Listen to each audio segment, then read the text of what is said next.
Bonsoir tout le monde. Je ne sais pas si vous m'entendez ou pas. Dites-moi. C'est la première fois que je fais un live, donc il faut que je mette un titre et j'essaie de voir. Euh, je ne sais même pas si on m'entend. Est-ce qu'on m'entend ou pas?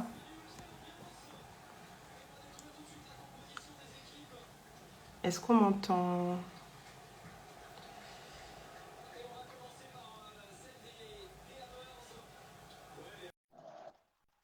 Yes, merci. Merci de m'avoir répondu parce que c'est un peu compliqué. Salut Ah, salut, Mathilda, ça va? ça va? Oui, Oui, ça va bien et toi? ouais, ça va. J'ai essayé de faire le tuto que tu m'as fait tout à l'heure, mais je ne sais pas comment on met le titre en fait. Ah, c'était avant de lancer le live, je crois. Mais c'est pas grave, t'inquiète. Je peux mettre un commentaire, il est épinglé, je crois, non? Oui, normalement, tu peux faire ça, ouais. D'accord. Je vais le faire tout de suite. Salut tout le monde, j'espère que vous allez bien. Alors, je vais commencer tout de suite. Je vais juste taper. Avoir. Excusez-moi. Donc, la thématique, c'est pourquoi on se fait avoir sur nos bulletins de paye, c'est ça? Ouais. Je vais publier et le mettre en épingle. J'aurais peut-être dû le mettre l'épingler avant de le publier, c'est ça? Je sais pas du tout, je Ah, fais pas épinglé, souvent ça. c'est Mais... bon. Oh, c'est bon. Génial. Super, Bon, j'ai même pas eu le temps d'introduire la thématique du jour. En gros, bah, j'ai eu un petit peu le mal à me connecter. Mais en gros, l'idée, c'est de se dire que parfois, quand on reçoit notre bulletin de paye, on comprend pas du tout le montant, par exemple. On est étonné qu'il y ait 30 euros en moins. Généralement, c'est un moins, hein. C'est pas beaucoup. Il n'y a pas beaucoup de fois où c'est en plus. Donc, c'est vraiment comprendre pourquoi bah, on se fait avoir son bulletin, pourquoi on ne comprend pas ces montants-là. Euh, voilà, tout simplement. C'est pour ça que je voulais te savoir aujourd'hui dans le live pour que je sais que tu es une checkeuse de paye et que tu as l'habitude, voilà, tu as peut-être des astuces et tu as l'habitude de rencontrer ce genre de cas ou voilà, tu as l'expérience également pour nous éclairer sur ces questions-là. Et c'est pour ça que j'ai voulu t'inviter sur ma page en live. super. Donc, je te laisse te présenter peut-être pour que mes abonnés, si peut-être il y en a qui ne te connaissent Oh, pas. ok, salut tout le monde. Moi, c'est Awa du compte Check Ta Paye. En fait, sur ce compte, je donne des conseils en fait pour contrôler vos bulletins de salaire et j'explique un petit peu pourquoi c'est important de le faire. Et surtout, l'idée, c'est de reprendre le pouvoir sur son bulletin de salaire parce que il y a beaucoup d'enjeux qui se passent sur le bulletin, mais on va avoir l'occasion d'en parler là tout de suite. D'accord. Et bah, du coup, j'ai une question pour toi, Awa. Pourquoi se fait-on avoir sur notre bulletin de salaire? Alors, c'est une vaste question, mais en gros, il y a plusieurs raisons qui font qu'on se fait avoir sur ces bulletins. Et la première raison à laquelle je pense, ça va être le fait que la plupart des salariés, on est trop naïfs. C'est-à-dire que déjà, pour l'imaginaire collectif, la plupart des gens, c'est super simple de faire des bulletins. C'est pas si compliqué que ça de faire un bulletin de salaire. C'est peut-être compliqué à lire, mais tu as juste appuyé sur un bouton et le virement, il arrive. Et en réalité, faut savoir qu'en France, on fait partie d'un pays, un des pays où il y a la plus forte complexité de paye dans le monde.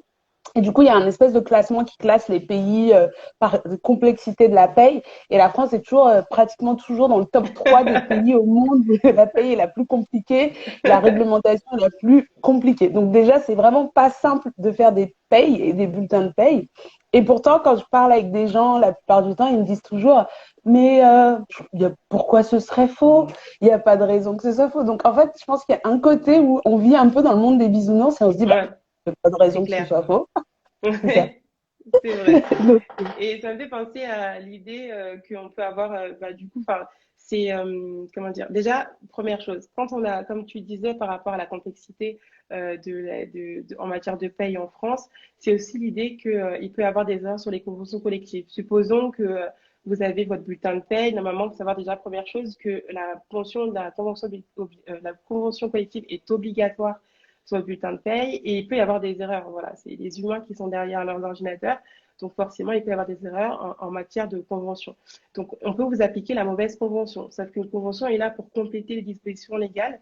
Et si forcément on vous applique une mauvaise convention, vous perdez potentiellement des avantages en matière de congés, en matière de salaire, enfin des vrais avantages, hein. Et c'est super important de connaître ta convention collective. Je pense que tu es d'accord avec moi. Et Tout à fait. d'être sûr qu'on applique la bonne. Après, si on vous applique la mauvaise, sachez, enfin, si on applique la mauvaise, mais qu'elle est à votre avantage, ça c'est bien, vous n'avez pas à rembourser en fait les acquis financiers que vous avez eus. C'est-à-dire que si vous avez eu plus de congés que vous auriez dû, si la convention est plus avantageuse au niveau du minimum de salaire légal, du salaire conventionnel, du coup, vous n'avez pas à le rembourser. Mais dans le cas inverse, c'est ça qui est sympa, c'est que si l'employeur, si la convention qui vous était appliquée n'était finalement pas la bonne et qu'elle du coup, oui, qu'elle n'était pas la bonne. Du coup, oui, du coup, j'ai fait l'autre. Ouais. Du coup, qu'elle n'était pas la bonne pour vous. Ben, finalement, l'employeur doit vous rembourser. C'est-à-dire qu'il doit payer les avantages que vous n'avez pas obtenus. Donc, en matière de congé, en matière de salaire, du minimum conventionnel.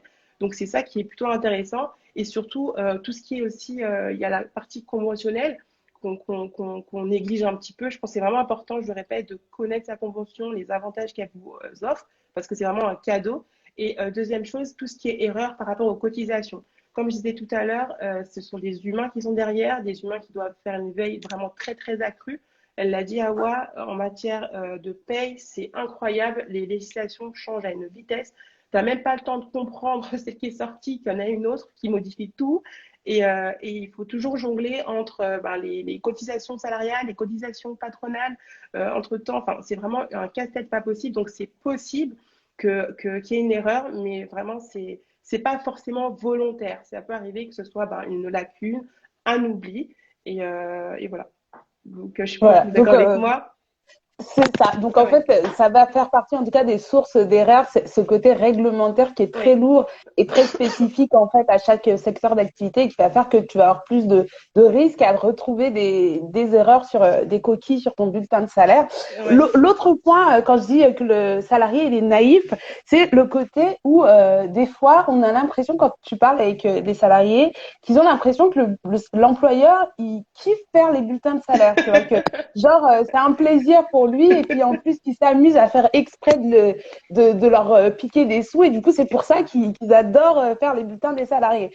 Mais faire les bulletins de salaire, en fait, pour un employeur, si tu te mets dans sa peau, c'est juste une contrainte et un ouais, risque. c'est clair. Une contrainte parce qu'en fait, l'État lui a dit, tu n'as pas le choix, tu embauches quelqu'un, tu lui fais son bulletin de salaire.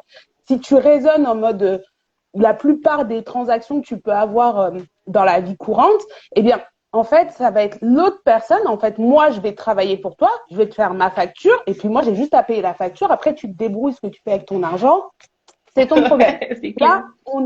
exactement. Là, on est dans un truc qui est complètement inversé Ouais, avec le salariat. C'est que l'État, il va dire, OK, tu vas le payer, certes, mais tu vas payer sa retraite. Tu vas payer un peu d'argent pour le Pôle emploi au cas où la personne est au chômage. Tu vas payer au cas où il est malade. Tu vas payer pour plein de choses.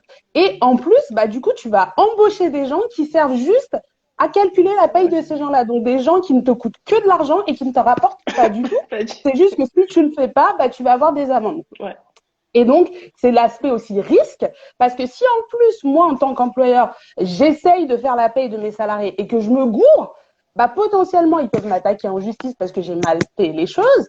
Et potentiellement, bah, je peux aussi avoir une amende parce que j'ai payé à la mauvaise date limite, et ainsi de suite. Et donc, forcément, quand tu as ça en tête, tu comprends beaucoup mieux pourquoi bah, on va mettre un minimum de moyens en tant ouais, qu'employeur pour faire en sorte que le salarié ait des bulletins de paye justes. ouais, c'est clair. Le gestionnaire de paye qui va travailler dans une entreprise, il aura un minimum de temps pour faire son bulletin de salaire. Donc, qui dit minimum de temps dit qu'on maximise le risque d'erreur, parce que Mm. si j'ai pas beaucoup de temps pour revérifier, bah, je vais avoir moins de temps. Je vais avoir beaucoup de paye par salarié. Je vais pas avoir beaucoup de temps pour répondre aux questions des salariés parce que de toute façon, mon employeur, il veut que je fasse de la paye et pas forcément que je réponde aux questions des salariés Ouais, et ainsi de suite. Donc, chacun va avoir ses objectifs et forcément, toi, en tant que salarié, bah, tu subis tout ça. Enfin, ouais. après, Massouda, je crois que toi, tu travailles dans un service paye, c'est ça? Dans un service RH, en fait, dans un service Ouais, RH. un service RH. C'est la comptabilité qui s'occupe de la paye dans mon organisation. Mais l'année dernière, effectivement, c'était les deux, en fait. C'était deux casquettes que j'avais.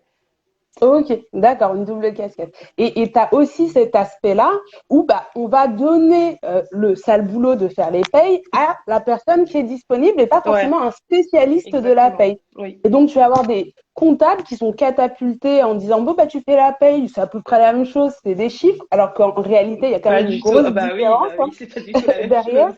Ouais, Exactement. Et en dehors de ça, si tu penses par exemple plus TPE, petites entreprises, etc., mais ton employeur, il connaît rien de plus que toi à la paye, en fait. Lui, c'était peut-être un mec qui adorait faire de la photo et qui s'est lancé dans la ouais, c'est photographie. clair. Et du coup, il a dû embaucher des gens, mais si tu lui parles convention collective, il a les Il yeux connaît comme toi. rien. Ouais, Donc potentiellement, il va faire des payes parce qu'il doit le faire et qu'il n'a pas le choix, mais il est ignorant. Il est aussi ignorant que n'importe quel salarié. Et donc, il va se reposer sur des experts. Et en fonction de ses moyens, il va pouvoir payer plus ou moins cher ces experts-là. Et donc, forcément, tu vas risquer de te trouver avec plus ou moins d'erreurs. Donc, faut vraiment faire attention à tout ça.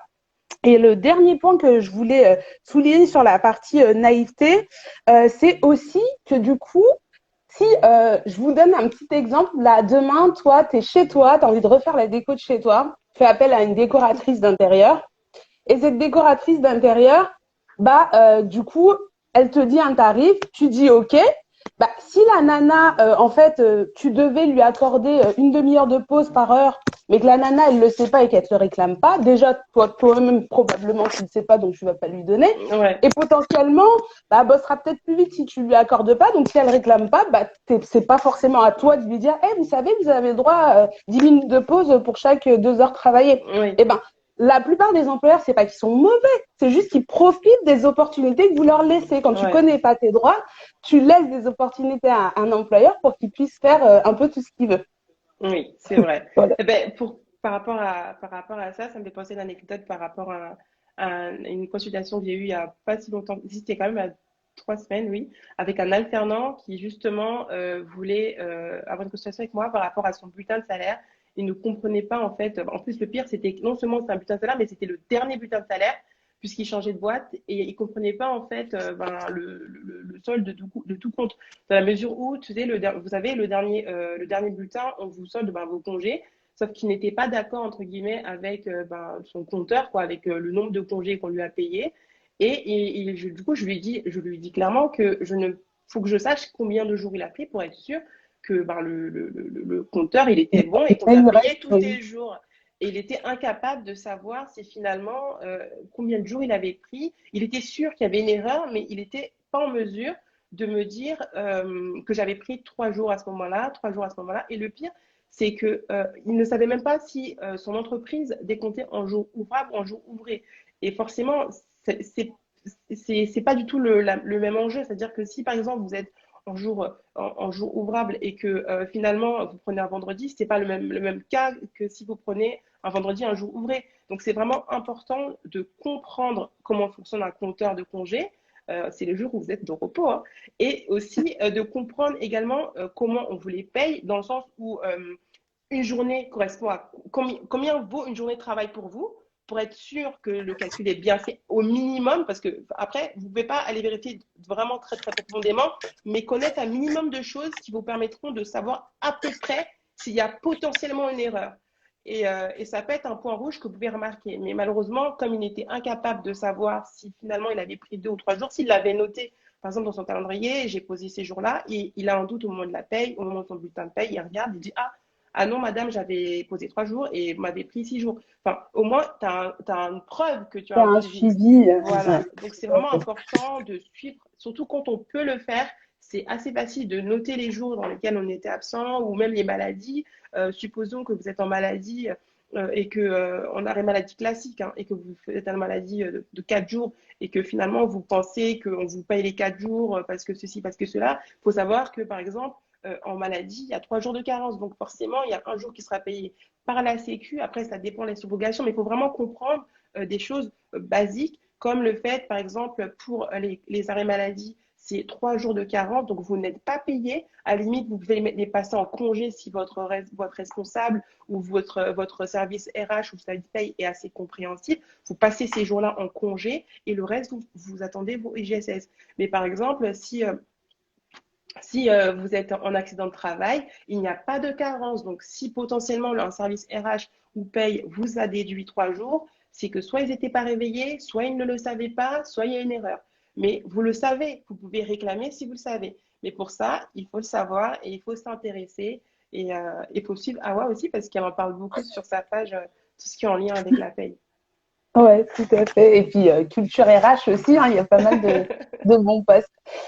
Du coup, ça me permet de rebondir sur la deuxième raison, en fait, que moi, j'ai identifié, en tout cas, comme étant les raisons qui font qu'on se fait avoir sur le bulletin de salaire. Et tu l'as très bien dit, c'est quand on ne sait pas. Mais j'ai envie de dire, on ne peut pas savoir ce qu'on ne sait pas. On ne sait pas ce qu'on ne Ouais, sait pas. Tu vois. ça c'est Donc, délicieux. le problème, c'est que comme tu n'as pas d'idée et que personne ne te l'a appris, et donc, en fait, ça remet en question quelque part notre système scolaire parce Oui, qu'on forme des gens à devenir des salariés, mais on les forme à être des bons outils de travail, à fournir du bon boulot. Si tu fais une formation de comptable, bah, tu sauras bien faire la comptabilité. Par contre, on ne te forme pas à gérer ta carrière, on ne te forme pas non plus ouais, à savoir comprendre basiquement ton bulletin de salaire. Et pour comparaison avec les entrepreneurs, bah, tu vas faire une formation en entrepreneuriat. Ils vont t'apprendre à comment faire tes factures, comment comprendre tes factures, comment discuter avec ton comptable, et ainsi de suite. Nous, en tant que ouais, salariés, on va avoir le système scolaire classique qui va nous former. Mais on oui, va pas te former à te dire, bah oui, mais attends, faut que tu contrôles tes congés. Ça marche comme ça, les congés. Pourtant, tout le monde a des congés payés à contrôler, ouais, et ainsi de suite. Donc, on va avoir cette lacune quelque part du système scolaire. Et ensuite, également, sur la partie ignorance, bah, tu vas avoir aussi, même quand toi-même tu décides en fait de te bouger puis d'aller chercher de l'information, tu sais pas forcément où chercher de l'information qui est fiable. C'est-à-dire qu'il y a beaucoup de gens qui racontent des choses sur Internet. Ça veut pas dire que toutes ces choses-là sont bonnes à prendre et ouais, c'est que clair. c'est la vérité avec Oui, laquelle tu peux venir devant ton employeur et dire oh j'ai raison, tu ouais, vois. c'est clair. Et en plus, bah, aussi dans un langage qui est accessible au commun des mortels. C'est pour ça qu'à chaque fois que je fais des lives sur Instagram, je dis toujours attention les jargons parce que nous Ouais, qui sommes dans le secteur RH, paye, etc., on va tout de suite dire IGSS, machin, ouais, truc. c'est Et vrai, quand on va c'est un aller sur réflexe. les pages, Ouais, on va comprendre ce qu'il en est. La personne lambda qui travaille, je sais pas, qui fait des manucures, qui fait je ne sais quoi, bah, qu'est-ce qu'elle y connaît à ce langage-là? Et ouais, du c'est coup, bah, c'est difficile à trouver ces sources-là. Et pourtant, moi, j'ai envie de te parler d'un exemple personnel. Genre, j'avais changé de boulot en 2020. Ouais, 2020, c'était l'année catastrophe, donc je sais bien pour ça. tout le monde, je pense. Exactement. Et du coup, le fait d'avoir changé de boulot et sachant que moi, je connais mes droits, bah, quand la période des congés est arrivée au mois de juin, j'ai fait un petit mail à la RH en disant, je ne vois pas sur mon bulletin du mois de juin les 4 jours supplémentaires de congés auxquels j'ai droit juste parce que je suis une maman et que j'ai 2 enfants. Et en parlant de ça avec un de mes collègues, il me dit, ah bon, mais tu as eu 4 jours en plus, mais pourquoi, etc. Je lui dis, bah, en fait, il y a une loi qui existe en France qui est une loi pour les qu'on appelle les congés parents, qui fait que si tu as plus de un enfant, enfin à partir d'un enfant et si tu n'as pas acquis la totalité de tes congés et que tu as plus de 21 ans, bah, tu as droit à 2 jours supplémentaires de congés par enfant dans la limite de tes 30 jours de congés habituels. Et il me dit, ah mais moi je suis rentrée l'année dernière et je les ai jamais réclamés. J'ai dit, bah, t'as 3 ans pour les réclamer. Et en fait, ma boîte, ce qu'elle faisait, c'est que si tu les réclames, ils te les donnent, ils discutent même pas avec toi, tu fais une demande, ils te rajoutent les compteurs, c'est bon, t'as rajouté tes 4 jours. Par contre, si tu les réclames pas, ils te les donnent pas. Mm, Donc ça veut dire qu'ils connaissent la loi, mais ils disent, ah non, franchement, ça me fait chier de donner 4 jours à quelqu'un juste parce ouais, qu'en fait, elle vient d'arriver et qu'elle est maman. Du coup, ils le font pas. Et il y a très peu de gens qui le savent. Et moi, à chaque fois que j'arrive dans une boîte, j'en profite. Et il y a combien de gestionnaires de paie et de comptables à qui j'ai appris cette règle dans le sens où, ah bon, non, je crois pas que ça existe. Et après, ils vont faire leur petite recherche. Ils disent, ah ouais, mais moi aussi, j'en ai pas profité, tu vois. C'est Eh, mais vraiment pour la petite limite. anecdote, quand j'ai Vas-y. lu ce poste, parce que je ne savais pas que ça existait, et quand j'ai Ouais, vu c'est ton ça. poste, j'ai moi-même été voir la comptable, donc qui gère la paye, et elle ne Ouais. connaissait pas. J'avais l'impression d'être une mythomane. Et je me suis dit, je vais quand même aller relire le poste, parce que peut-être c'est moi qui ai mal compris. Et j'ai dit, non, non, non, c'est vrai, c'est Non, vrai. Et je suis c'est allée ça. moi-même vérifier l'information, j'ai dit non, et j'avais l'impression d'être une mytho. Mais en fait, Mais non. clairement. Bizarrement, depuis, elle est plus jamais revenue vers moi. En tout cas, Donc, c'est elle bon sait à très bien savoir. que c'était vrai finalement. C'est bon à savoir. Après, peut-être que la RH vous fera un peu la gueule le temps que ça passe, mais tu t'en fiches, tu Ah, prends mais des ça, c'est congés pas et notre tu problème. vas te Ah, ouais, ça, reposer. c'est pas mon problème. Totalement.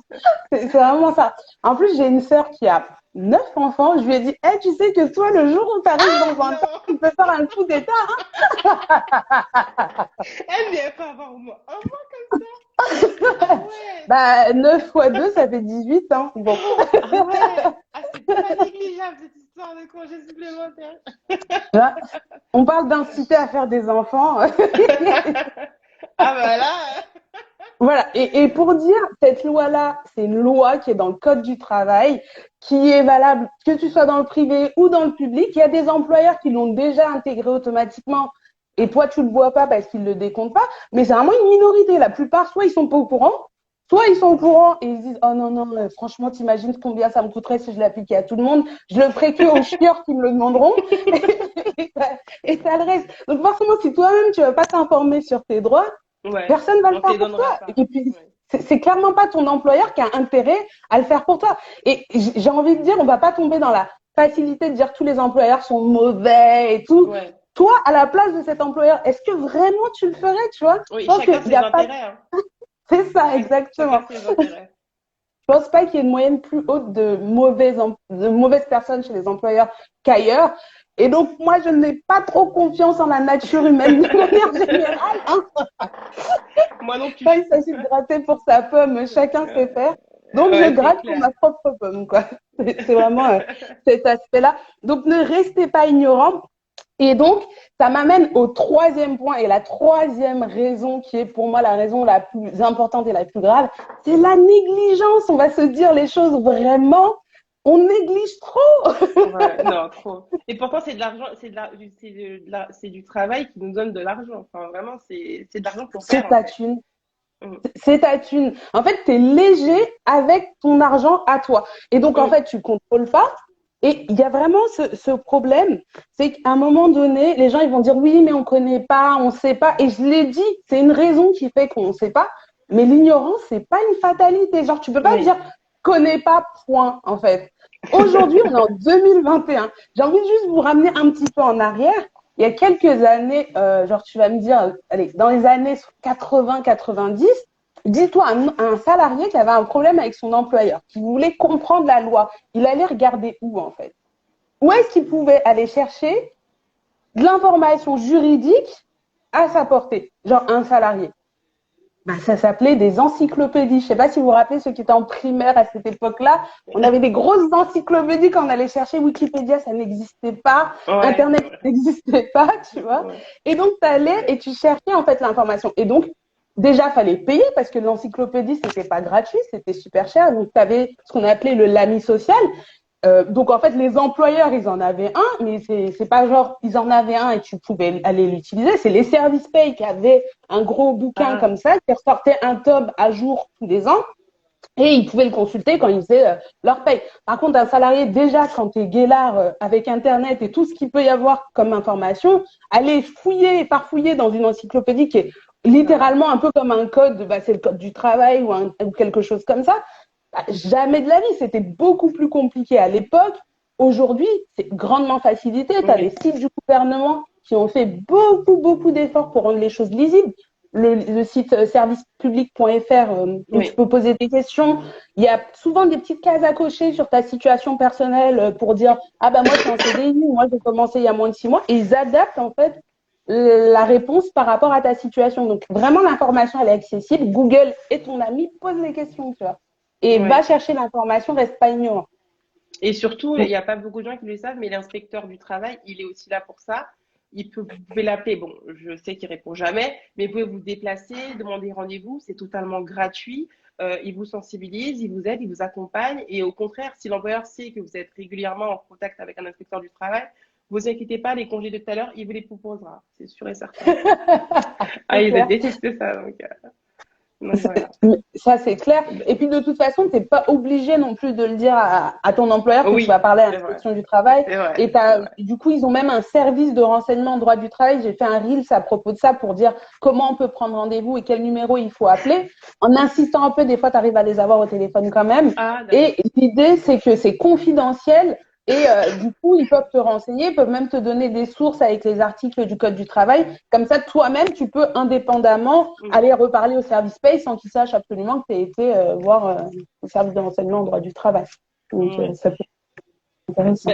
Je repensais à ce que tu disais par rapport à la négligence par rapport aux salariés, aux collaborateurs qui sont surpris de ne pas recevoir le remboursement de leur pass Navigo ou de leur... oui, de toute façon, c'est le pass Navigo, hein, de toute façon. Leur pass Oui, Navigo, ben, maintenant, tout ouais. simplement parce qu'ils étaient parce qu'en fait, il y a un format où tu peux le prendre de manière enfin, annuelle et en fait, on prélève automatiquement, etc. Mais dans le format où tu te recharges ton Navigo de manière mensuelle et que tu dois ramener ton ticket toutes les fois à la compta, ramener ton ticket au service paye et que tu l'as oublié dans la poche et que tu étais persuadé de l'avoir donné au service et que finalement le jour de ton bulletin et tu regardes que bah non, en fait tu remarques même pas qu'elle n'a pas pris en compte, tu remarques qu'il manque de l'argent sans te poser la question de que finalement en fait tu avais oublié de donner ton ticket de Navigo. Donc c'est vrai qu'il faut faire aussi attention, surtout quand on est mensualisé au niveau de la... Donc on recherche chaque mois notre Navigo, de penser à, bah, tout puisqu'on l'a rechargé, le même jour à la pause, tu vas le donner pour éviter de l'oublier, de le perdre, parce que bah, sans ticket, ils vous rembourseront pas, ils vont pas vous croire sur parole.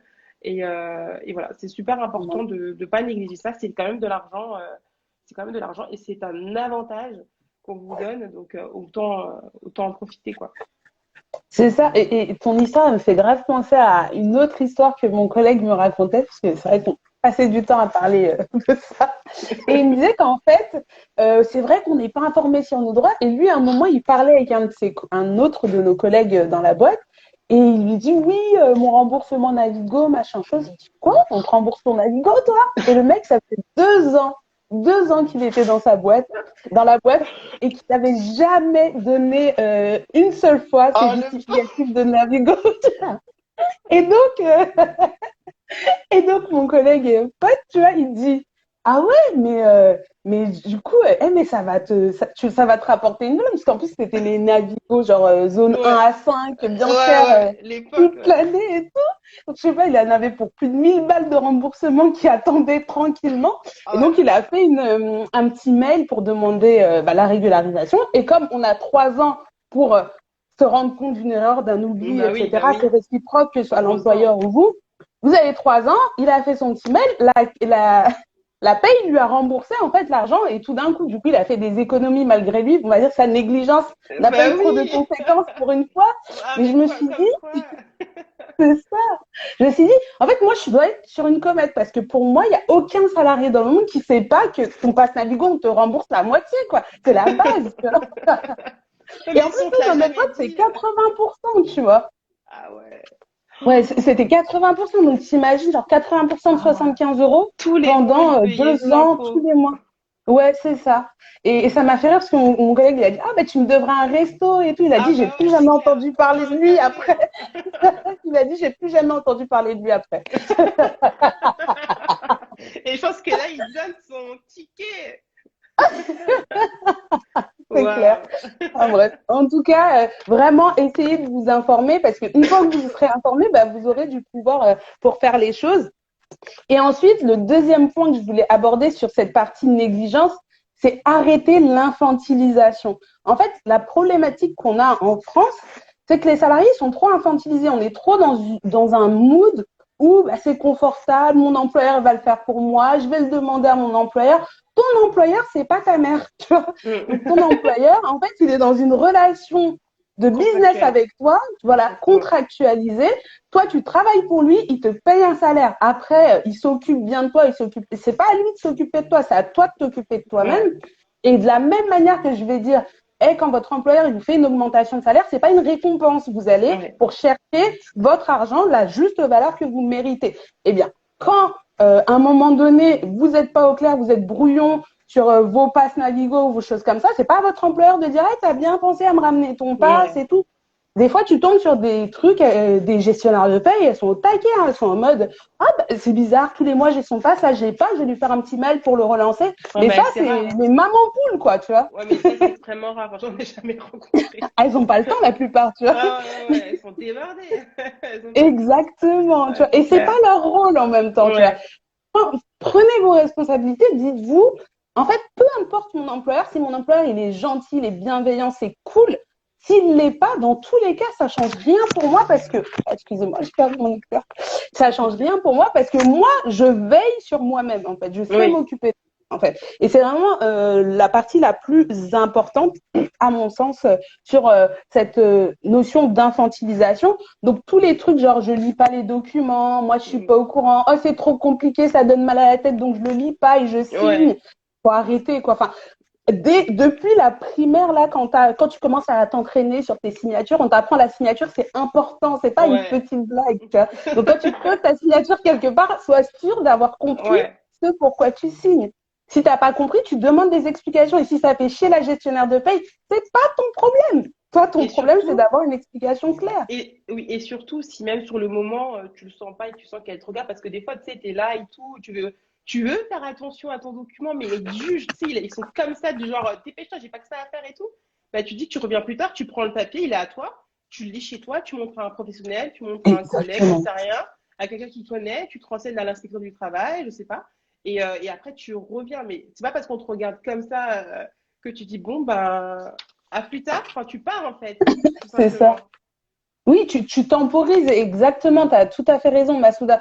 Faut pas hésiter à un moment donné à dire, bon, bah, écoutez, je vais prendre le temps de réfléchir et je reviens vers vous. Oui. Et personne va te le reprocher. Tu vois. Ah Et oui, d'ailleurs, s'il te le reproche, tu dis, non, mais c'est quelque chose d'important pour moi, vous pouvez bien comprendre que je prenne un peu de temps pour regarder, n'est-ce pas?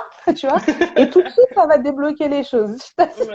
Mais je pense pas qu'ils vont quand même. Enfin, tout ce qui est en matière de paye, de contrat, je pense pas que un RH ou même un responsable te jugerait ou peut-être que tu le saoulerais parce que tu vas le déranger le lendemain, quoi. Mais à la limite, je pense que ça l'arrange même que tu te barres avec les fichiers, hein, enfin avec les documents, je pense. Non, mais c'est vrai. Je pense qu'un RH, franchement, oui. Après, il y a certains managers qui ne connaissent pas trop les règles et qui prennent un peu des libertés avec ce qu'ils ont envie quand ils veulent Ah, te faire d'accord. signer des Bon, trucs, dans le sens où, en tout cas, il faut jamais se sentir pressionné de faire ouais, quoi que ce jamais. soit en entreprise. Et s'il faut, bah, tu temporises. S'il faut, bah, tu y vas avec tes délégués syndicaux ou les représentants du personnel de ta boîte pour Oui, te sentir un peu plus protégé. Il faut vraiment pas hésiter dans tous oui, les cas. c'est vrai. Donc voilà. Et après, le dernier point, c'est vraiment de se dire, essayer d'avoir une vision long terme. Parce que la problématique en paye, c'est en fait, c'est un peu comme un cancer, la paye. C'est-à-dire que c'est Waouh! silencieux. Tu vois, genre, j'ai pas peut-être pas pris la meilleure image. Mais je veux dire, c'est que quand il y a un problème en paye, c'est toujours Ouais, silencieux. Genre, même ouais, nous, en tant que gestionnaire de paye, consultant en paye, bah, en fait, on voit des trucs, genre, tu tires, tu vois un petit souci, tu tires sur le fil et t'as une pelote de laine ouais, emmêlée comme je sais pas quoi. Et en fait, ça fait 6 mois que le problème, il était là et que tu l'as pas vu. Et bah, c'est exactement le même principe. Si demain, tu as un problème sur le montant qui est envoyé au Pôle emploi, bah, c'est quand 3 ans après tu vas te retrouver au chômage que tu vas subir ouais, le fait qu'il n'y a les pas assez conséquences. d'argent qui a été envoyé ou déclaré pour toi au Pôle emploi. Et c'est à ce moment-là, quand tu seras en train de chercher un boulot, que tu n'auras pas que ça à faire de courir après ton employeur, qu'il va falloir que tu comprennes pourquoi est-ce que tu es aussi peu payé au chômage alors que tu gagnais autant avant. Tu vois. Oui, Et donc, c'est pour ça qu'il faut vraiment contrôler sa paye. Pareil, moi, l'année dernière, j'ai eu un souci au niveau des impôts. Mais le problème, c'est qu'en France, comme tu as un an de décalage avec les impôts, bah en fait, ça concernait de l'argent que j'avais touché 2 ans avant. Donc, des ah oui, bulletins que ouais. j'avais regardés 2 ans avant. Donc, peut-être que tu n'es plus chez le même employeur. Donc, si tu as un souci, bah, faut que tu reviennes. Donc, vraiment se dire, OK, je prends l'effort de prendre 5, 10, 20 minutes pour contrôler ce bulletin de salaire. Ça fait que bah, j'aurai moins de problèmes quand je serai malade, quand je serai au chômage, quand je serai à la retraite, parce que d'ailleurs, je peux vous parler de l'histoire de mon père par rapport à ça. Il bossait en fait en tant que jardinier pour une toute petite boîte. En fait, il s'avère que dans les années 87, je crois, que bah, son employeur, en fait, lui, il bossait, il prenait les cotisations de retraite, mais il les payait pas à l'organisme de retraite. Et ça peut arriver assez fréquemment que des sociétés, bah, elles se retrouvent en difficulté financière, qu'elles ne soient pas capables de payer l'URSSAF, leur retraite et leurs cotisations, alors que vous, elles les ont bien prélevées sur votre Ouais. bulletin de salaire. Eh ben, des années après, donc en 2017 ou 18, je crois que mon père est parti à la retraite, quand il a fait son dossier de retraite, il y avait des périodes où il n'y avait pas son salaire dessus. Il n'y avait rien qui avait été déclaré. Et la retraite, elle a dit, bah, pour nous, c'est comme si vous n'aviez pas travaillé. Oh Et là la là. seule chose qui l'a sauvé, c'est que mon père garde tous ses documents, mais tout.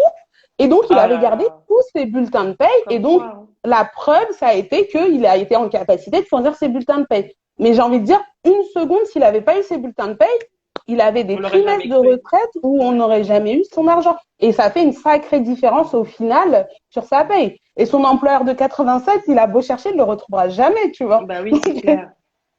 Donc, C'est clair. effectivement, c'est vraiment à très, très long terme et il y a de plus en plus d'impact sur le bulletin de salaire aujourd'hui parce qu'avec ce qu'on appelle la DSN, maintenant, on envoie tout Ouais, sur le à tous bulletin. les Tout, organismes. Ouais. tout, à tous les organismes, aux impôts, à la retraite, au pôle emploi, à la maladie. Donc, en fait, en gros, ton bulletin, il est faux, ça peut impacter tout ça.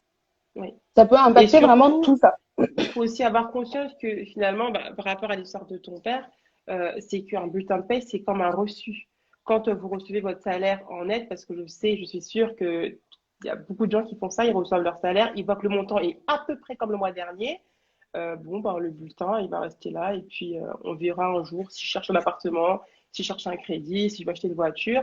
Mais le problème, c'est que c'est un reçu et la preuve en est que s'il n'avait pas eu ces reçus, donc ces bulletins, on l'aurait jamais cru. C'est comme si tu vas aller rembourser un MacBook Pro que tu as acheté, mais tu n'as pas de ticket de caisse. Comment tu fais? C'est mort. Ils vont dire, mais non, peut-être tu l'as volé le MacBook. Enfin, non. Bah, du coup, Oui, c'est c'est clair. hyper important de le voir comme un ticket de caisse. Et on sait tous que quand on achète un truc de super cher, le ticket de caisse, on va jamais le perdre. Enfin, après, il y en a qui le perdent, mais on va vraiment le garder Oui, vraiment tu as précieusement. raison. Donc, le bulletin, il faut le voir comme un ticket de caisse et il faut le garder précieusement parce que, franchement, ou alors le scanner, peut-être, le scanner, le mettre sur un drive. Après, il y a Pas beaucoup de peut-être, pas dématérialisation. peut-être. Il faut le dématérialiser absolument. En Absolument. 2022, ce n'est plus possible d'avoir de bulletins de papier. L'excuse de ma maison a brûlé ne tient plus. Le cloud, ça existe. L'excuse de j'ai déménagé aussi. J'ai Oui, déménagé. Oh aussi. là là. C'est clair. Et puis en plus, moi, je sais qu'il n'y a rien de pire que les gens qui t'appellent là, qui, en fait, tu sais que c'est juste qu'ils ont jeté leur bulletin un peu n'importe où Ah chez eux. oui, je sais ce que tu vas Et dire. quand Et quand ils ont rendez-vous à la banque et que la banque, pour un prêt ou pour un immobilier, elle leur demande les 3 derniers bulletins, au lieu de chercher chez eux, dans leur bordel, là, ils appellent le gestionnaire de paie, ils disent, vous pouvez m'envoyer mes 3 derniers bulletins, en fait, je les ai perdus. Eh, mais Comme moi, si j'ai nous, une on n'a que anecdote. ça. J'ai une anecdote. Encore ce matin, ma responsable me disait qu'il y avait une salariée, une fois, sa fille, donc de 18 ans, était à la CAF, c'est-à-dire en direct, en rendez-vous à la CAF, et il manquait les 3 derniers bulletins de salaire. Sachant qu'elle était à son poste, elle a appelé ma responsable pour qu'elle court à la comptabilité, imprimer, photocopier des papiers, non, les scanner, pardon, pour Les envoyer sur scanner la pour lui boîte envoyer. mail. Je dis, mais c'est pas possible. Ben, Et elle a dit, oui, déjà, mais s'il te plaît, parce que le rendez-vous, c'est trop galère à avoir le rendez-vous. comme Et quoi, tu du vois, coup, il y a elle des l'a salariés fait. qui abusent, hein. Ah, mais elle abuse Et, trop, quoi. et ta collègue, enfin, ta collègue, elle est super gentille parce Ah, que mais elle l'a fait, vraiment, bah oui, là, elle moi, est sympa, bah ouais. je parle très sérieusement. Légalement, ton employeur, il a à te remettre que un bulletin. C'est le Oui, bulletin c'est vrai, original. Le c'est reste, vrai, il a aucune obligation. c'est Donc, demain, vrai. tu l'appelles, tu lui dis, je peux avoir un duplicata.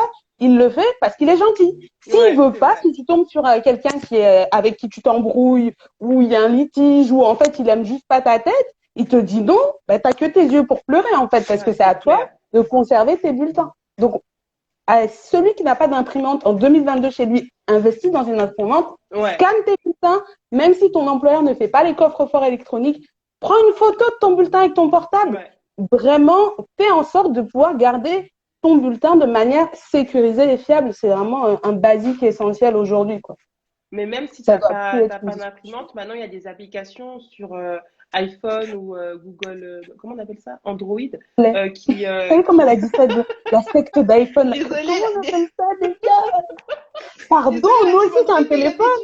tête. En gros, Android, avec mon respect, du coup, Je il rigole. y a l'application Scan, enfin pour scanner là. Donc, il n'y a pas Ouais, vraiment besoin d'avoir une imprimante, c'est vraiment accessible là-dessus, même exactement. gratuit. Donc, franchement, il n'y a plus d'excuses pour pour les scanner aujourd'hui. En tout cas, D'accord, te bon. protégera par rapport à ça et vraiment le fait d'avoir déjà le bulletin et savoir où il est, même si tu sais pas le lire, au moins si un jour tu as vraiment quelque chose de grave, tu pourras le présenter à quelqu'un qui sait le lire et qui peut t'aider quoi. Et du coup, il y a Sur... Twisted Finger qui dit sur Google Drive, il y a l'option numérisation pour les docs. Ah, j'avais même pas vu qu'on Merci pouvait. beaucoup. Attendez, je vais faire comme À ça. voir les Ah, j'avais pas commentaires. vu. Ouais, mais moi, c'est mon premier mail. Oui, on les regardera après à la Ok, fin, comme ça ça marche. on répondra à toutes les Ok. questions qui sont passées dans le mail. Donc voilà un petit peu. Ben voilà, là, tu nous as un petit peu présenté toutes les raisons finalement qui nous poussent à nous faire avoir par Excuse. nous-mêmes. Voilà, par nous-mêmes déjà pour commencer, mais Pas également que par nous-mêmes, mais beaucoup par nous-mêmes, ouais. oui, oui, et également par l'employeur. Et je voulais savoir un petit peu, ben, finalement, quelles astuces pourrais-tu nous partager pour ben, facilement identifier les erreurs sur notre bulletin, quand bien même on n'y comprend rien et que c'est pas forcément notre métier, qu'on n'est pas à l'aise avec ça. Donc, comment faire qu'est-ce que tu pourrais nous dire là-dessus Alors, ce que j'ai envie de dire, c'est que tu n'as pas besoin d'être un spécialiste de la paye pour comprendre un minimum ta paye et arriver à contrôler un minimum ta paye. Après, clairement, tu vas jamais maîtriser 100% de ton bulletin de paye. Sinon, et j'ai vu des questions passer dans le feed là-dessus sur dit comment on fait pour tout comprendre à toutes les cotisations qui sont Ouais, déduites, etc. Ben, là, la seule solution pour ça, c'est faire une formation de gestionnaire de paye, tu comprendras tout. Après, là, l'objectif, c'est pas ça. Et l'idée, c'est vraiment de se raisonner sur la logique un peu, comme on dit, le Pareto. Donc, tu dis 20% des erreurs, c'est 80% de tes pertes d'argent. En fait, il y ouais, a une loi un peu mathématique qui dit que 20% de tout ce que tu fais, c'est 20% de tes efforts, ça donne 80% de tes résultats. Et donc, en fait, l'idée, c'est de se concentrer sur les 20% de ce bulletin de salaire qui vont faire 80% de tes problèmes en général et contrôler ces 20% pour te retrouver, en fait, avec dans 80% des cas, aucun problème sur ton bulletin de salaire, en tout cas tangible que tu peux voir. Et en plus, bah, ce qu'on avait dit sur la conservation des bulletins de salaire, ça peut faire que sur les 20% restants, où là, c'est peut-être des problèmes plus pointus, ou sans être un spécialiste, ça va être très compliqué, tu pourras te rapprocher des personnes qui sont vraiment des spécialistes et qui vont pouvoir t'aider, comme tu as parlé du service de renseignement en droit du travail. Il y a Masuda aussi qui donne des consultations RH sur des sujets ou quoi ou qu'est-ce. Là, ça peut valoir le coup d'investir. Sur les 20% sur lesquels toi-même tu peux te concentrer, le truc le plus simple que moi je conseille à tout le monde et qui est super efficace, c'est de prendre ton bulletin, de prendre le bulletin du mois dernier, de prendre une règle et d'analyser et de comparer toutes les lignes. Normalement, si tu es du genre à avoir un salaire fixe, je sais pas, moi j'étais gestionnaire de paye, j'ai pas de prime, j'ai rien de spécial la plupart des mois, tu passes, toutes les lignes doivent être à peu près identiques. ouais, Et s'il y a une modification, s'il y a un changement, il peut s'expliquer. Par exemple, ticket restaurant, tu n'as pas toujours le même nombre de tickets restaurant d'un jour à l'autre. Donc, ça peut faire une petite variation. Tant que tu arrives à le justifier et à comprendre pourquoi la ligne elle a bougé, ça va. Si tu comprends plus, tu appelles la gestionnaire de paye, tu dis, je ouais. comprends pas, là, le mois dernier, c'était comme ça, ce mois-ci, c'est comme ça, pourquoi? Et ils vont pas te manger, ils vont te dire, bah, c'est pour ça, et point barre, tu vois. C'est Oui, grave, c'est pas grave, ou ils vont peut-être même te dire, ah oui, c'est vrai, c'est une erreur, merci de me l'avoir signalé, je régularise pour la prochaine paye. oui, Point barre. Et ça, c'est super efficace pour détecter la plupart des erreurs. Le deuxième point, c'est vraiment de faire très attention quand tu as des événements, des modifications. Si demain tu as une promotion, on change de poste, vérifier que tout colle bien avec le nouveau contrat que tu as obtenu. Ou si demain tu prends des congés, si tu as posé une semaine, est-ce que j'ai bien une semaine qui m'est retirée et pas 7 jours ou 8 jours ou des jours en plus que ce qui a été fait. Donc en général, c'est vraiment les événements. Si j'ai ma prime de 13e mois, si j'ai des éléments comme ça, c'est là que je vais regarder plus attentivement encore mon bulletin de salaire parce que il faut y faire gaffe. Ensuite, faut de manière générale être curieux, genre par rapport à tout ce qu'on s'est dit depuis le début. Informez-vous, soyez curieux, abonnez-vous juste à des comptes comme ça, même si vous n'allez pas y aller tous les jours, mais qui vont vous distiller un peu des informations. Et peut-être qu'un jour, si tu entends parler de ça, tu vas aller voir sur le compte, ils en ont pas déjà parlé. Tu vas faire une Ouais, petite recherche Google. Et de ouais, manière générale, dans l'actualité, il y a beaucoup de sujets qui concernent la paye, les modifications. Voilà, quand il y a eu la prime là d'inflation là de 100 inflation. euros, ils en parlaient partout. Donc il Ouais, suffisait juste d'écouter un peu les journaux pour avoir la plupart des infos qu'il y avait autour à savoir d'intéressant par rapport à ça, tu vois. Donc d'accord. être curieux de manière générale, ça te servira toujours. Et enfin, ose parler à ton gestionnaire de paye. J'ai vraiment beaucoup de gens, ils viennent me parler à moi avant même de parler à leur gestionnaire de paye. Et je comprends pas ce mécanisme. Donc, je sais qu'on peut faire peur des fois, surtout si vous nous appelez en période de paye, ça va pas, Ouais. tu vois, À partir du 15, faut plus ni calculer. c'est ça. Mais vraiment, le mieux, moi, ce que je conseille, c'est de faire des mails. Arrêtez d'appeler les gens parce que déjà, d'une, c'est pas bon d'appeler. Si tu appelles, la nana va pouvoir te dire, je te rappelle, elle va jamais te rappeler. Et quelle preuve as-tu que tu as appelé, en fait? Donc, ça veut dire que si elle te rappelle jamais, tu pourras même pas rerouter à un moment donné à ton manager en Ouais, disant, ça fait 10 fois que je l'appelle. Et elle va dire, non, non, moi, je crois pas qu'il m'a appelé 10 fois. ouais, Et ouais, personne ne saura la vérité.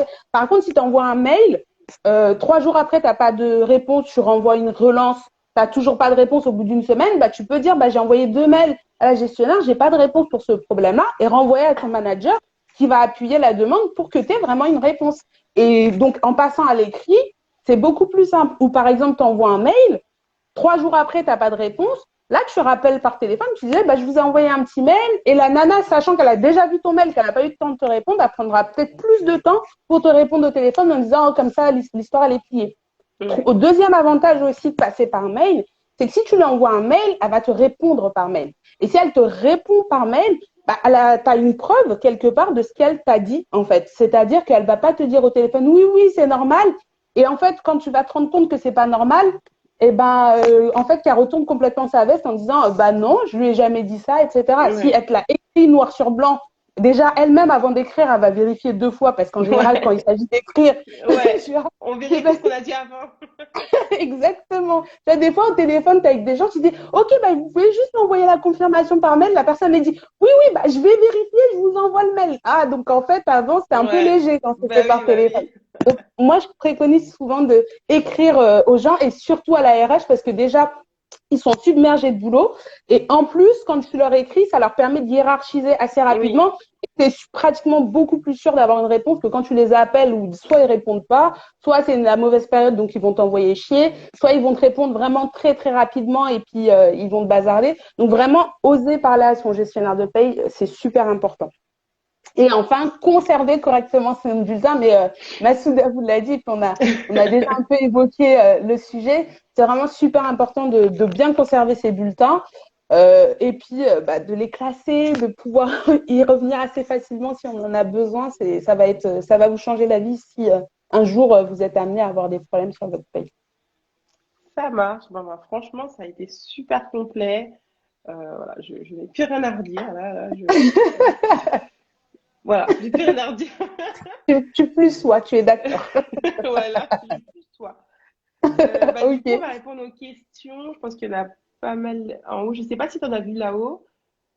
Toi, des Vous, questions intéressantes. Après, j'en ai dans le petit. Il y a une petite bulle avec un ah oui, point alors ça, c'est toi d'interrogation. qui peux les afficher, moi je ne les vois pas. Mais j'ai Farouche21 qui a dit vous avez rendu le bulletin de paye plus sexy. Mais oui, c'est sexy un bulletin de paye.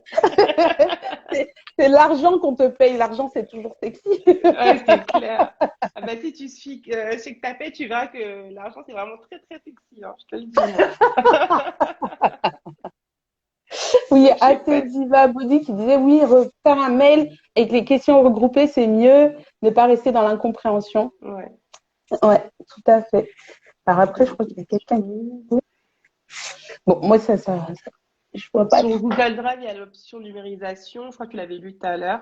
Donc, comme on disait Ouais. tout à l'heure, si vous voulez scanner vos bulletins et que vous n'avez pas forcément d'imprimante ou vous pouvez pas trop le faire au taf, vous téléchargez une application sur votre, comment on appelle ça, votre smartphone et vous scannez tout simplement et vous le mettez ben, au pire dans votre drive, dans en photo, vous l'envoyez à vous-même dans vos mails. Vos mails, je pense pas que ça peut disparaître. WhatsApp, En tout. Ouais. attendant, ouais, de trouver une autre solution plus pérenne. Bonsoir, mais Ouais, en comment attendant de trouver une boîte qui a un coffre-fort. pour comprendre toutes les cotisations? Ah, Ouais, bonsoir, ça, je l'avais Nicolas. abordé. Comment fait-on pour comprendre toutes les cotisations à déduire? Alors, c'est ce que je disais tout à l'heure. Pour comprendre toutes les cotisations à déduire, faut être gestionnaire de paye. Ouais, Sinon, enfin, à un moment donné dans ta vie, tu es obligé de faire un choix en disant est-ce que ça vaut le coup sur cette notion-là de devenir un expert de cette donnée-là? ouais, Je vais jamais dire que ça vaut le coup de devenir un expert de la paye pour toute personne dans le monde. Non, ça vaut clairement pas le coup.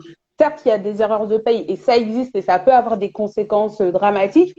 Mais en restant sur le truc 80-20%, donc tu contrôles au moins 20% de ton bulletin de salaire, ça va faire 80% des soucis en moins, et ben déjà tu vas être vraiment assuré. Et à partir du moment où tu vois que ça commence vraiment à dépasser ton niveau de compétence, etc., ben là, vaut mieux que tu prennes rendez-vous soit avec le service de renseignement en droit du travail, soit avec un vrai spécialiste qui, lui, oui. pourra analyser avec tout le prisme. Mais ce serait un mensonge de dire que avec Google et les comptes Instagram, tu vas devenir un expert de la paye. C'est pas vrai du tout. Mais c'est surtout que les cotisations, même pour un professionnel, au début, c'est compliqué, quoi. Moi, il y a des choses que je comprends pas du tout. Enfin, tu peux pas, en fait. C'est vraiment un métier attenant à une personne et c'est vraiment une spécialité. Moi, je pense qu'il faut se contenter de comprendre de quoi on parle, du système de cotisation patronale, salariale, de comprendre le net à payer, le prélèvement à la source. Il y a des petites notions à comprendre de manière, pour moi, élémentaire, essentielle pour pouvoir s'en sortir, entre guillemets, mais aller de là jusqu'à comprendre les cotisations, même moi, je ne vais pas me risquer à trop fouiller parce que je risque de me mélanger dans mes propres connaissances.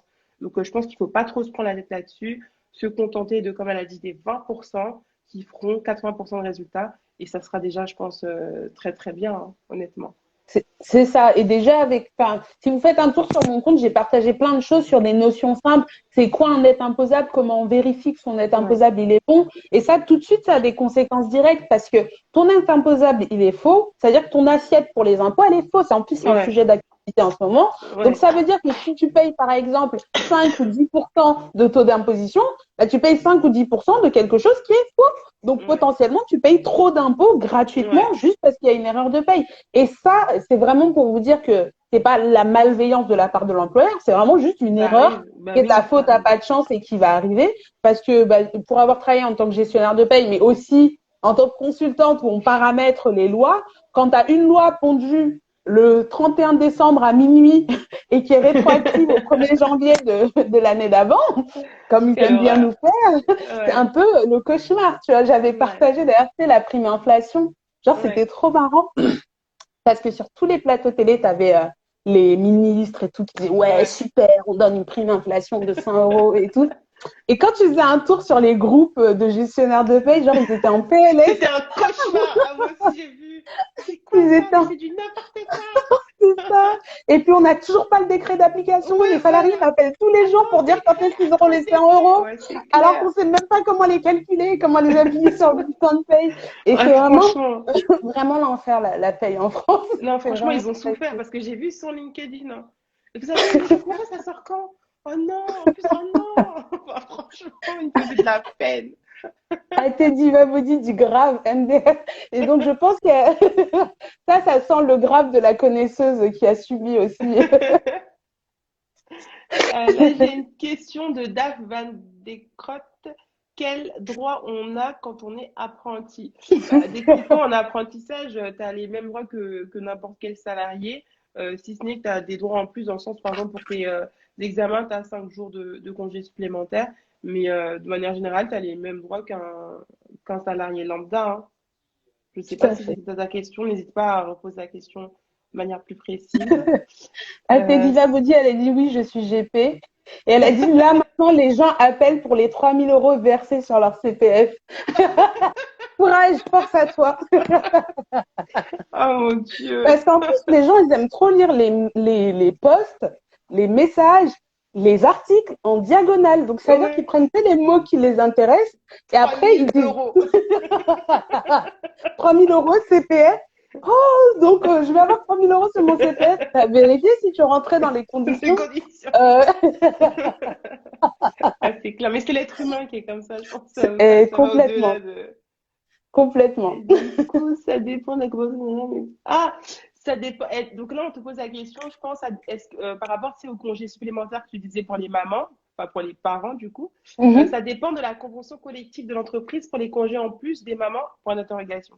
Donc je pense que Non, pas du tout. C'est du code du travail, donc ça s'applique à toute entreprise, peu importe son secteur d'activité, sa convention collective. La seule chose dans laquelle elle ne s'appliquerait pas, c'est si ta convention collective, elle prévoit déjà quelque chose de plus favorable que la ouais, loi pour ce cas de figure-là. Si la convention, donc ça suppose que peut-être que tu as déjà des congés en plus en tant que parent dans ta convention, et du coup, comme tu as des congés en plus, bah, tu n'aurais pas ces congés-là. Mais si tu n'as pas de congé en plus et que tu n'as que tes 25 ou 30 jours de congé, bah, potentiellement, tu peux avoir ces congés en plus. Par contre, n'hésitez pas à aller regarder le poste. Je mets toutes les conditions. Comme toutes les lois françaises, il y a des conditions un peu tordues. Il y a oui, en fonction de si tu as plus ou moins de 21 ans, ça a un impact. Et en fonction de si tu as acquis la totalité de tes congés sur l'année, ça a aussi un impact. Et les congés sur l'année, c'est pas l'année de janvier à décembre de manière générale, c'est les congés de l'année congés payés. Donc, allez voir le poste si c'est un truc qui vous intéresse pour voir si vous rentrez dedans. Mais j'ai plusieurs abonnés qui ont fait la demande. Des fois, les RH ont fait la gueule, mais ils ont eu des congés en plus, hein. Et ah, j'ai mais après, partagé en s'ils font la story. tête, Ils c'est sont pas revenus notre me dire, ils sont revenus me dire oh, merci, grâce à toi, j'ai eu 2 jours, j'ai eu 4 jours en plus. c'est génial. C'est ça. Donc, franchement, ça, c'est une vraie loi, c'est pas du bullshit. Là, qu'est-ce que je vois d'autre? J'essaie de remonter pour voir s'il y a d'autres personnes qui ont fait des questions. Non, j'en vois pas. Du coup, je vais cliquer sur ça. Ah, bah, c'est la question dont on a répondu tout à l'heure. Je sais pas si tu la vois. Bah, Ouais, c'est ce là, que je je la disais vois. tout à l'heure.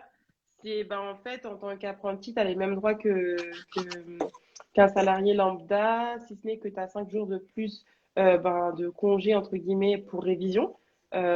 Pour réviser, voilà, tu les places, je crois que le mois précédent, les examens. Mais sinon, c'est les mêmes, hein, les mêmes droits. Et après, par contre, je veux juste préciser, en tant qu'apprenti, il y a quelque chose qui est très favorable, c'est que jusqu'à un certain montant, donc c'est 1 200 et quelques, ça dépend à combien est le SMIC, mais c'est 79% du SMIC, tu ne payes pas de cotisation. Donc ça veut dire que tu n'as pas de charge salariale. Et par contre, sur la part qui dépasse, tu vas payer. J'ai fait un post tout complet là-dessus qui te dit comment calculer à peu près et estimer ton salaire net en tant qu'apprenti quand tu négocies en brut. Et du coup, ça veut dire que déjà, bah, pratiquement, si par exemple tu gagnes 1 200 € en tant qu'apprenti, bah, tu gagnes en brut, tu les gagnes en net. Et en plus, tu cotises quand même pour ta retraite. Donc c'est ça qui est vraiment tout bénéf. Et à côté de ça, bah, dans la limite d'un SMIC annuel, tu payes pas d'impôt. Donc ça veut dire que si tu gagnes moins de 18 000 € à peu près, bah, tu paieras pas d'impôt. Et après, sinon, c'est que sur la part qui dépasse. Donc encore, après, tu rajoutes tout le plafond des impôts sur lesquels on n'est pas imposable. Donc vraiment, c'est super intéressant. Donc si vous avez la possibilité de faire de l'apprentissage, faites-en parce que au final, un apprenti peut être bien mieux payé qu'un salarié qui est payé peu Ouais. ou proche du SMIC parce que à cause de ces dispositions-là. Et les entreprises sont plus enclins à vous embaucher parce qu'on coûte que 20 euros en fait, hein. Clairement, à la fin, on coûte que 20 euros. Après toutes les aides, c'est avec tout ce qui était pour encourager les entreprises à embaucher les salariés. Aujourd'hui, un apprenti coûte 20 euros. Après, c'est bientôt fini, hein, donc je sais pas ce que ça va être par Dans la tous les suite. cas, ça coûte vraiment pas très cher à l'employeur. Et en plus, maintenant, ils ont augmenté l'âge, c'est jusqu'à 30 ans. Donc, franchement, il y a Ah beaucoup de ouais. gens, Ah des fois, franchement, ils en se fait, cassent hein. la tête à faire des ruptures conventionnelles pour aller faire des études. Mais va signer Ouais. un contrat d'apprentissage et tu demandes, C'est et tu fini, dis c'est tuf, en clair. fait, t'as plus à te stresser, en fait, pour aller reprendre tes études ou quoi. Et sinon, tu as le contrat pro pour ceux qui sont plus vieux, mais c'est beaucoup moins intéressant, du coup, que le contrat d'apprentissage. Ouais. Là, j'ai une Donc, autre à voir. question, mais c'est plus en commentaire. Et si les 5 jours de révision ne sont pas pris, sont-ils payés? Bah non, ils sont pas payés du tout. Enfin, si tu les prends, on te les paye. Ça veut dire que si tu les prends pour réviser, on te les paye. Mais si tu ne les prends pas, tu les prends pas. Oui, tu n'auras pas d'argent en Tu n'auras plus. pas d'argent en plus. Non, non, non. C'est fait pour réviser. C'est comme si à la place d'aller en entreprise, tu remplaces ce temps par les révisions. Donc, on te paye comme si, en fait, c'est comme si tu étais en absence, justifié, payé. mais on te les paye pas si tu dis bah tu l'utilises pas en fait. Je pense pas que non non je C'est un peu comme les jours enfants malades ou les choses comme ouais ça. Si ton enfant est malade, tu as. Si t'as pas, bah, tu les as pas utilisés, c'est tout, quoi. C'est un ouais, droit. ouais, exactement. Et là j'en ai un autre. Ça dépend de la convention pour les congés en plus. Ah oui bah c'était la jeune femme tout à Ouais. l'heure qui posait encore la question par rapport à ça. Donc Donc, c'est pas pour les mamans. C'est pas en fonction de la convention. Si, c'est pour les mamans. En fait, avant, c'était juste le congé mère de famille ou mère, d'accord. comment ils appelaient. Et en fait, avec bah, toute cette notion d'égalité homme-femme, etc., ils ont changé la loi dans les années 2000 et quelques, je saurais pas te dire D'accord. précisément, et ils ont transformé en congé parent. Donc, c'est pas que pour les Ah, mamans, les même pères les aussi pères. Ah, peuvent y avoir droit. génial. Ouais, ils peuvent y avoir droit. Ah, je savais pas. D'accord. Si, si, Ok. ouais, les pères aussi peuvent y avoir droit maintenant. Mais C'est ça les veut congés dire que, parents. est-ce que si, c'est-à-dire que si les deux parents sont dans deux boîtes différentes, c'est-à-dire qu'ils peuvent tous les deux profiter, ou c'est, on doit mettre une, parce que des fois ils aiment bien dire, faites un courrier pour attester que l'autre n'a pas utilisé, je sais pas quoi. Est-ce Bah, qu'on peut, on a tous les deux ce droit? Enfin, si, oui, je pense que mais c'est logique, c'est pas. je me suis posé la question. En tout cas, quand tu lis l'article de loi sur le code de travail, il n'y a rien d'écrit. Il y a juste écrit, tu as le droit, point barre. Donc, si tu respectes à la lettre, tu as le Tu as un droit. Il n'y droit, a ouais. En rien fait, qui c'est chaque l'interdit, en tout cas. individu a son droit, quoi. Voilà, exactement. Il n'y a rien qui l'interdit. Après, peut-être que demain, ça va faire jurisprudence et on aura vraiment une jurisprudence. Mais encore, ça suppose qu'il y ait des gens, des salariés qui attaquent des patrons, qui n'aient pas voulu leur donner les jours, qu'ils aillent Ouais, jusqu'à la Cour de cassation et qu'on ait une ouais. jurisprudence. Pour l'instant, à ma connaissance, il n'y en a pas. Mais ça peut être interprété comme chacun l'entend. Donc, il y a des employeurs qui vont l'interpréter comme ça les arrange. En gros, tant que vous n'êtes pas dans la même boîte, Oui, je ils pense peuvent que pas ça peut vraiment jouer, ouais. savoir, quoi. Tu Et vois. puis même C'est si ça. t'es dans la même boîte, ça reste ton droit. C'est pas parce que Oui, tu es c'est ça, marié que mais t'as le bon, droit de dire au revoir. je pense que pour le coup, ton employeur, il fait vraiment la gueule et il y a moyen qu'il dit non, il y en Ouais, a un qui choisit, mais ça ne m'étonne ouais, pas. Après, je le pense. problème, c'est que tu vas avoir des difficultés à le forcer, quoi. C'est Ouais, juste c'est ça. clair. Savoir. Ah, il y a quelqu'un qui pose savoir à quelle convention on dépend. Je pense qu'elle voulait dire peut-être comment savoir à quelle convention on dépend.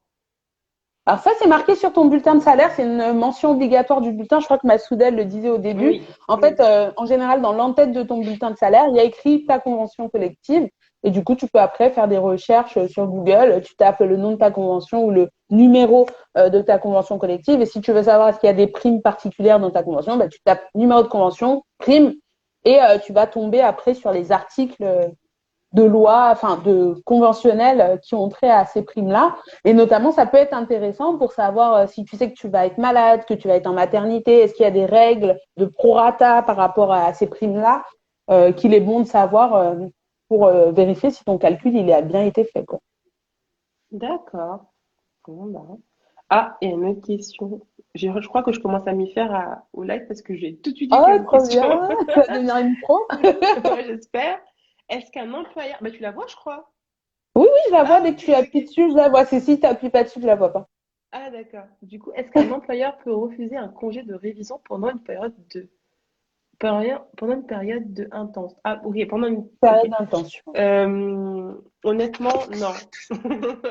À partir du moment, excusez-moi, à partir du moment où tu es en apprentissage et que, en fait, comment dire, à partir du moment où tu as ce droit-là, peu importe, à partir du moment où tu es un mois avant tes examens et que tu as ce droit, tu le prends en fait. Donc, même si, faut pas oublier que tu es dans un cadre de l'apprentissage, tu es à la formation et tu as l'apprentissage. Donc, en entreprise, tu es salarié d'entreprise, mais tu es également étudiant. Donc, tu n'es pas soumis, entre guillemets, à être disponible même pendant. C'est comme s'il te disait, si tu viens pas demain alors que c'est tes examens, franchement, là, il faut vraiment que tu viennes parce que c'est le rush. Bah non, je suis apprenti, je dois faire ma formation, je dois réussir mes études, parce que finalement, c'est les deux qui font que tu as le diplôme. Le fait que tu ailles en entreprise et le fait que tu aies ton diplôme. Donc, si tu perds l'occasion d'avoir 5 jours de révision et tu risques du coup de ne pas avoir ton année, ou alors de ne pas forcément valider ton année. Et donc, forcément, pour moi, à ce niveau-là,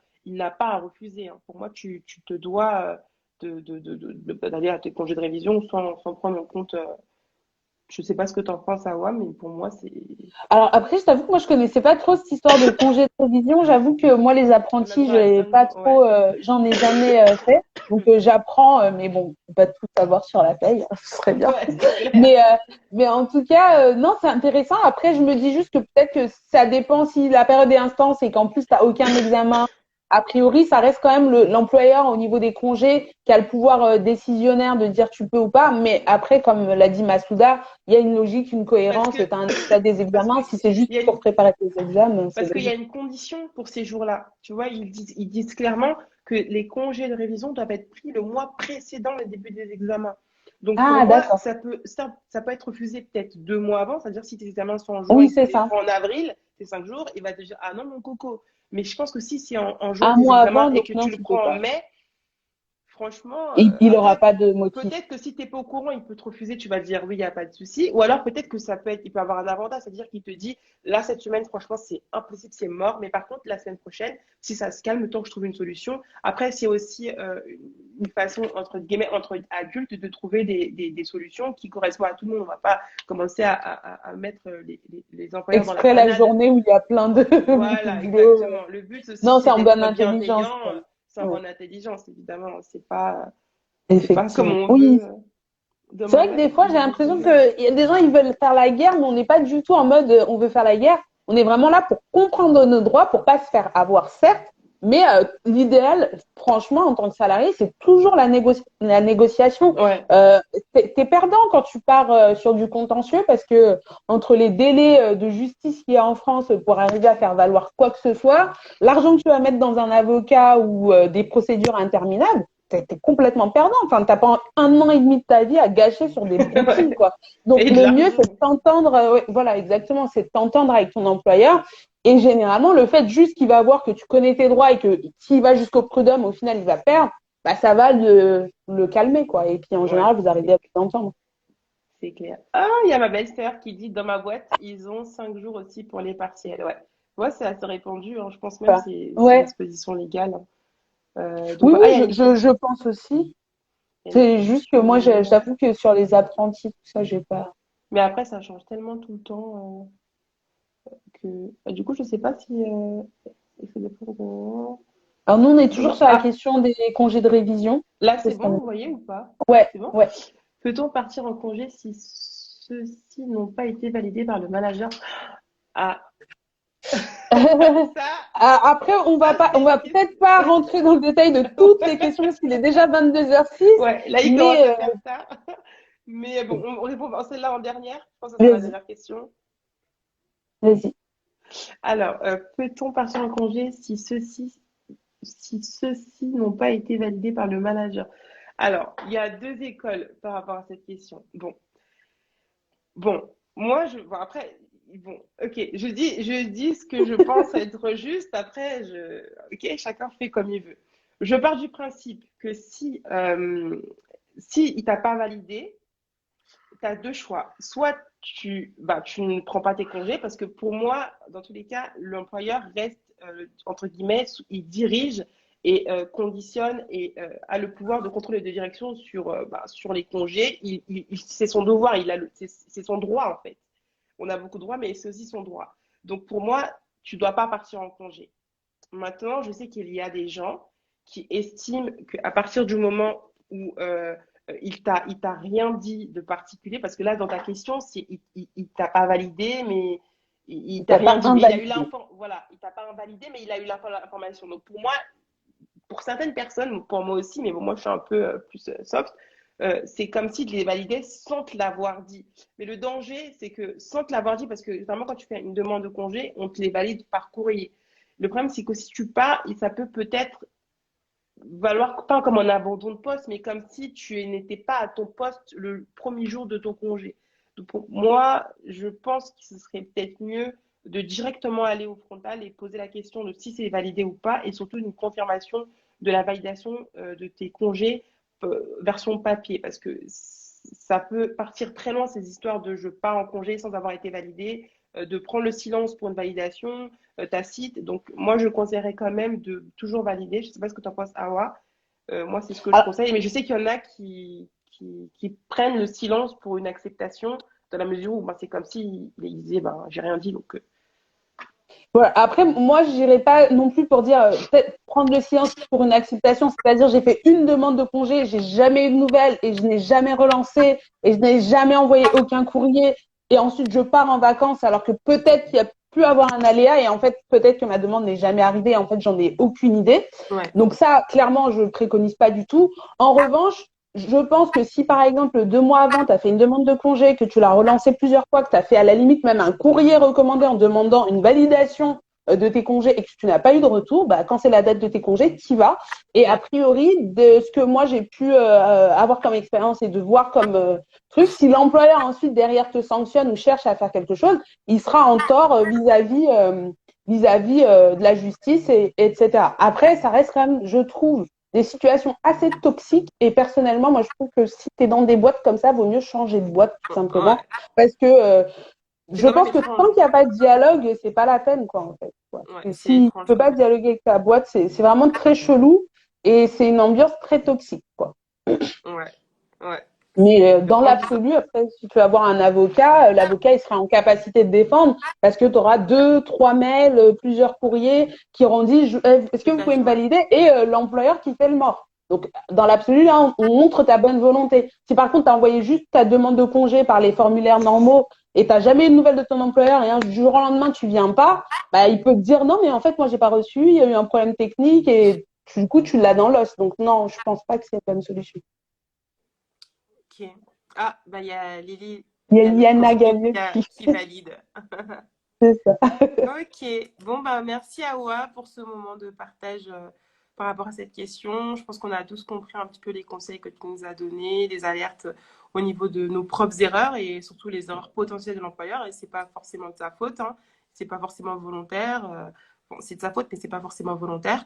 Mais donc voilà, merci beaucoup et ben je vous souhaite bonne soirée à tout le monde. J'espère que ce live vous a plu et qui vous a surtout aidé. Et voilà, je vous dis à la prochaine. Et n'hésitez pas à vous abonner à Check Ta Paye pour voilà. Il y a plein de thématiques qu'elle a abordées qu'elle parle. Bon, elle parle déjà dans des posts et ça peut être intéressant de la suivre et vraiment du top contenu, vraiment. Super. En tout cas, merci beaucoup, Masouda. Et s'il y a des abonnés à moi sur le compte Franchement Culture RH, c'est vraiment des posts très détaillés, très clairs. N'hésitez pas à la suivre. Vraiment très intéressant. Et puis, à très bientôt sur les réseaux. Mais ok, Oui, à très j'espère que vous bientôt. allez un peu plus contrôler vos bulletins de salaire. Oui, Et j'espère merci, aussi. merci tout le monde. Et puis, n'hésitez pas à nous dire si vous avez réussi à négocier des choses en plus avec votre Ouais, employeur. surtout les congés suivis. C'est ça, exactement.